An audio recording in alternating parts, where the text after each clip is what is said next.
Well, now it's time to talk about what everybody has been talking about, the pound for pound list.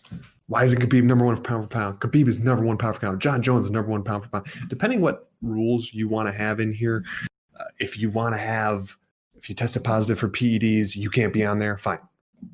GSP beats Khabib. If you're okay having people with PEDs in there, because frankly, I mean, most everybody's on something. I'm sorry. They are. Then John Jones beats him, and then even more people beat him.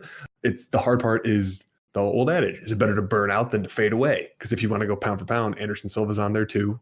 These guys that have fought in multiple weight classes are up there too. This is not meant as a disrespect to. I'm not being just dump on them too much because we know how that feels for us. But four title fights. And right. I mean, remember, they're against great guys, and he's getting finishes. It's awesome, but if you look at his strength of schedule up until the last couple fights, it wasn't there. I know it's not close, and everyone's saying that at the end of even GSPs they were close. But if you look into his heyday after he was champion, he was fighting the absolute best in the division, and it wasn't close. There was like a 6-year stint where he didn't lose a round, and he lost like one round to Shields. Was the first round he lost in forever at UFC 129, and there was an eye poke involved where he could barely see. So all for talk, he's there, and I'm not even sure. I would say top 10 all-time lightweight. I'm comfortable saying that, but because there isn't the title reign and then the beat of consistently of his contemporaries. I know obviously the top, whatever, that's great. Like 2 or 3 more, I'm right there with you, but he's fading away now and it's done. Mikey Gills, pound for pound list. Let's piss off some more people. No, I'm with you with John Jones being at the top of that list. We'll get to Khabib in a second, but if you look at just John Jones' record, he's 27-0. He was the youngest ever UFC champion.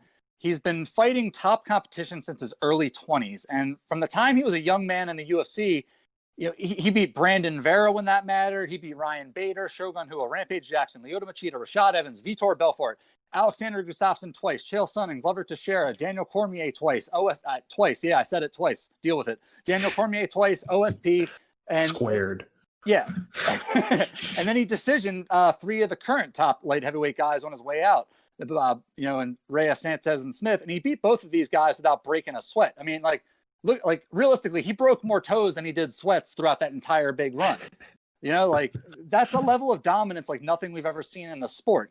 And he didn't just beat those guys. He beat them at their own games. He was out wrestling the elite wrestlers. He was out striking the elite strikers. And he submitted multiple Brazilian Jiu-Jitsu black belts.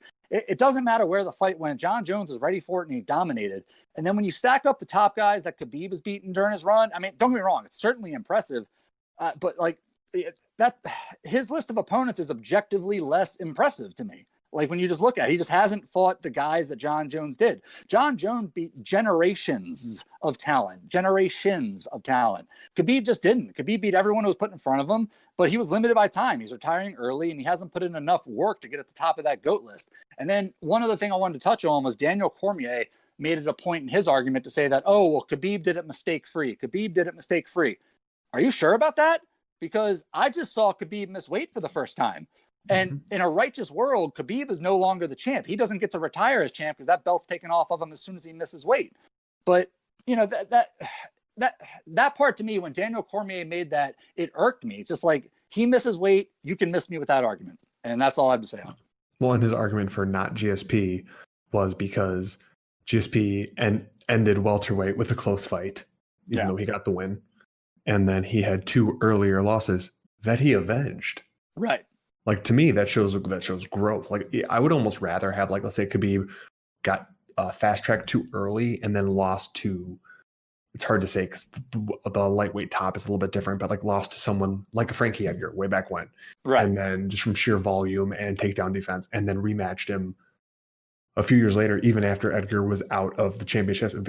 I sometimes almost have more weight in that because they've clearly gotten better. I mean, I don't want to sound like we're dumping on Khabib. He's amazing, but I just, for the pound for pound list, as meaningless as the list actually is, I wanted more. I just wanted more. and it's also worth noting, we shouldn't let this go without saying that John Jones isn't done. He's on his way to another division. Who's to say that he doesn't go up to heavyweight and do this? Heavyweight, you can fight until you're 48 years old. Doesn't matter. Who knows where he's going to go?